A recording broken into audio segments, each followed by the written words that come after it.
So at some point, you guys usually ask about choosing between the different types of sedimentation. So there are a litany of criteria to consider here. And most of the time you might have a few options and you would just call your sales rep and they would help you to choose which technology would work. And then they'd give you the quotes. And centrifuges can be quite spendy. But they have a wide range. So they can be anywhere from like 100K to a million. So they can vary quite widely. If I had to give you a starting place, this is how I would go about it. So first, how big is the volume you are aiming to produce in a day? If it's millions of liters, you are probably doing a big sedimentation tank. If it's hundreds of thousands of liters or less, that opens up centrifugation. But gravity sedimentation would still be possible just in smaller tank sizes. And it could actually be a lot cheaper. So if you had particles that sedimented really quickly at normal gravity, you might still go with a sedimentation tank. If you are going with a centrifuge and the volume is small, like you're thinking less than a liter a day, you would probably be looking at a laboratory centrifuge. If the volume was larger, say hundreds to hundreds of thousands of liters per day, you would choose between these four technologies: the tubular, disc stack, decanter, and basket. The biggest difference here is whether you want to keep the sediment and if there is a large solids fraction. So if either of those are true, you're going to be looking at the decanter or basket centrifuges. If neither of those is true, if you have a smaller solids fraction and you aren't looking to recollect the sediment, you would go with a tubular or a disc stack centrifuge. Here we have more overlap in utility between each of these pairings.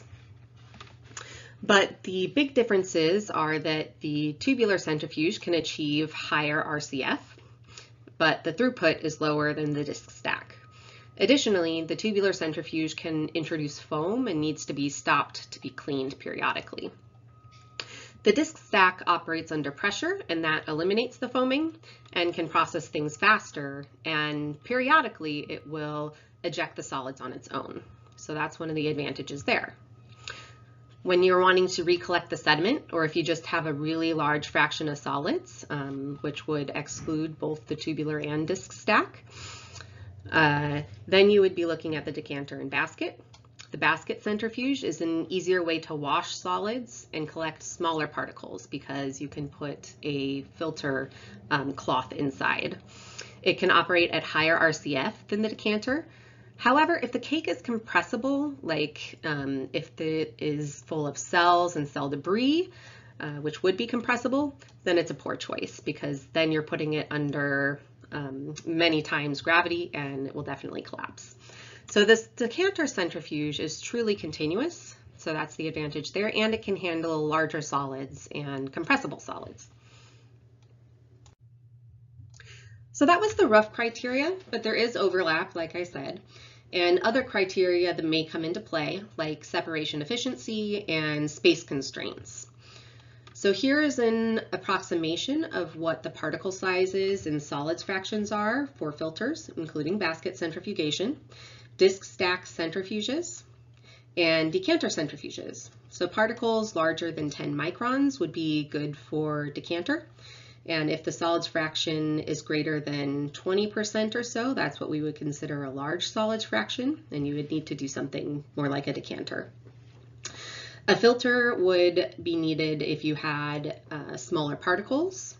I think in this range they're showing here, it's more like membrane filters, which we cover separately from conventional filtration.